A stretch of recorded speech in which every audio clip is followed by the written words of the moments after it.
Hello, it's Get Real with Judy Jewett. I am your host, Judy. Thank you for being here today.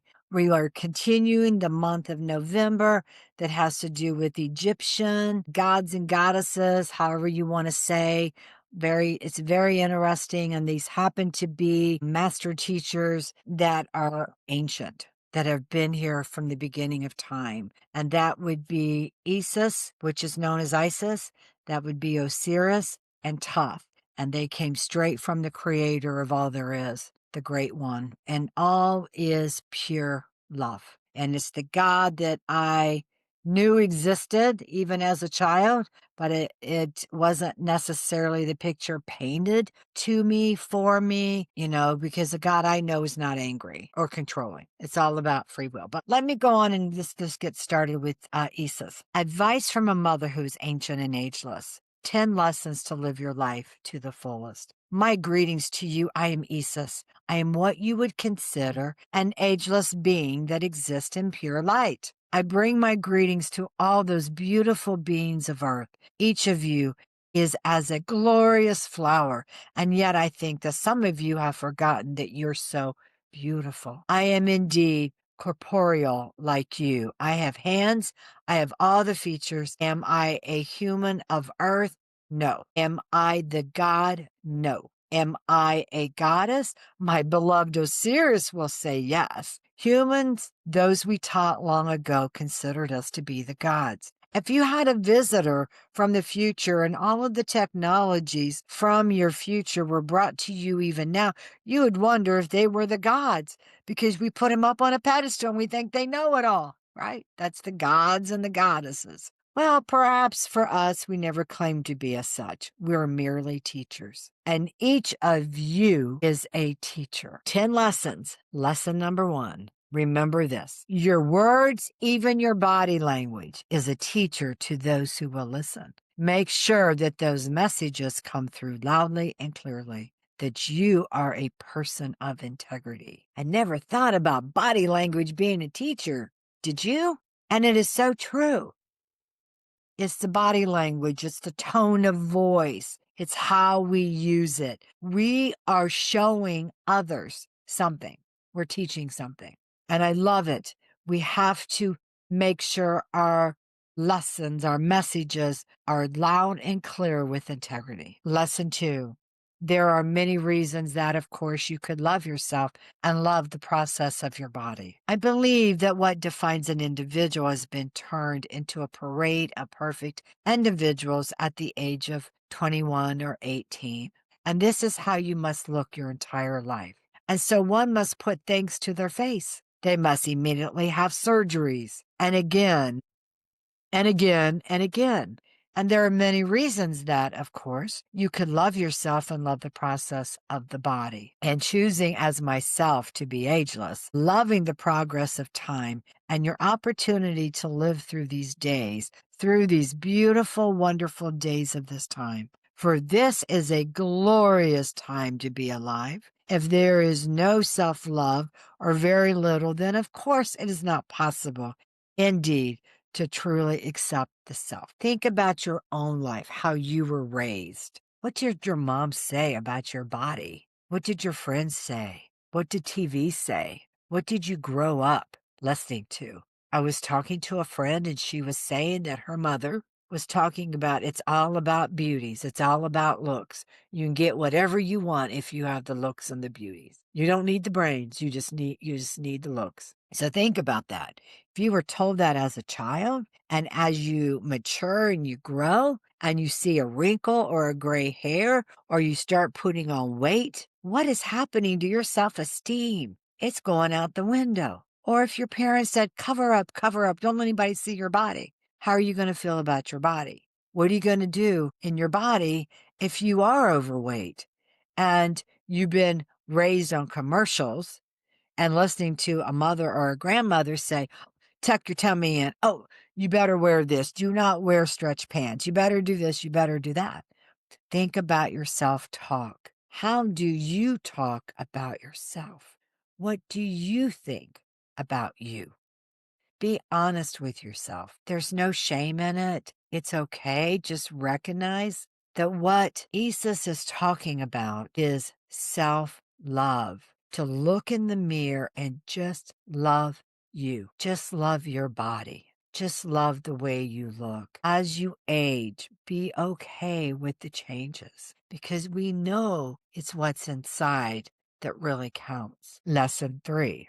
I suggest that you fill the glass and let it spill over. Let your love for yourself become the all-encompassing focus. And as you do, radiate this out to the world.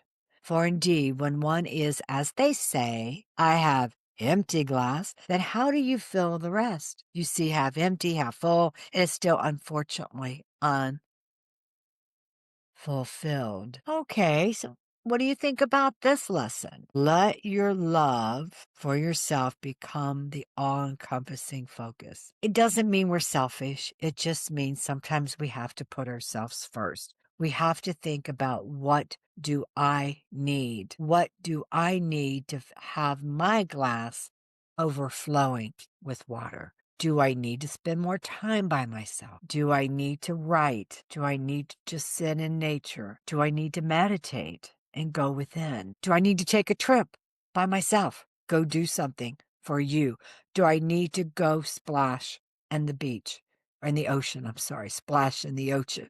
Put your feet in the sand. Do I need to climb a mountain? What is it you need to do?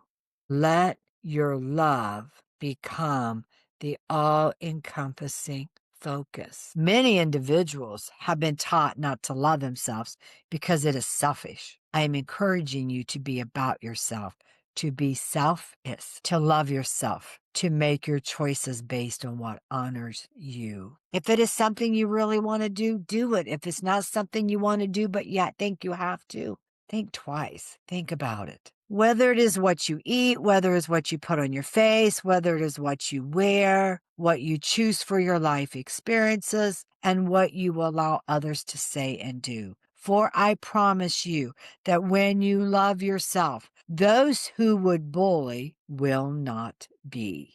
I do not choose you, nor do I suggest that you bully because you are so magnificent. What you put out there is what you're going to get. What you put out there is your mirroring to others. Be love, be joyful, be grateful, think positive. It's all in our thoughts. What are you thinking? How do you feel about you? Love you. If you find you're having trouble with this one, write about it. Write about what others said to you. Write about the stories that you heard and continue to listen because we will share, and I will share, I should say, more and more ways of things you can do to help overcome that and tap more into you. Lesson 4, become a vessel of integrity and truth and live every moment of your life in love and gratitude for all that has unveiled for you in this life, even if it is not exactly what is on the recipe for what you would have chosen for the full measure of the life. You still have time to create. You can create till the very last breath that you take. This is what life is about. We are surrounded. God, the Creator, is creation energy. What are you going to create? Become a vessel of integrity and truth and live every moment of your life in love and gratitude. Very high vibrations. Lesson 5. If you are only a success when you have filled the glass, when you have the house and the cars that you enjoy, and the exact numbers in your bank account that give you the stature or the feeling of safety, then everything is a travesty. Until that moment, you will miss the blossoming of the cherry tree. You will miss the beauty of the sunset and of life because in that smallness that is judged not complete until you reach your goal is that sense that you are not enough. You will not only know that you are enough,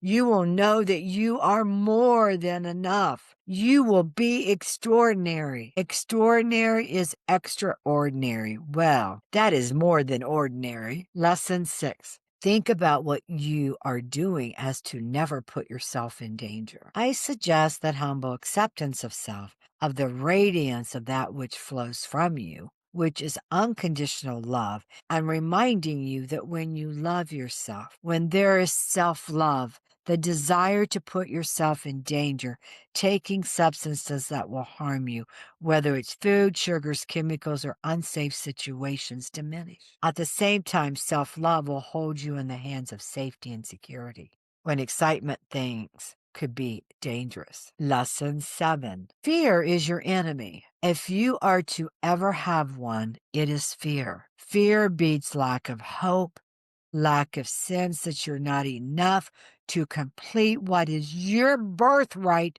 to complete. I am going to read that again. Fear beats lack of hope, lack of sense that you're not enough to complete what is your birthright to complete. There's many different degrees of fear. You can be frozen in fear, where you are beside yourself and you can't get off that hamster wheel and you think about it over and over again. Before long, you're having a full-blown anxiety attack. You can't handle things. Things are tough. That's what fear does. You can have mediocre fear, but some days you're scared of your own shadow, and some days you're not.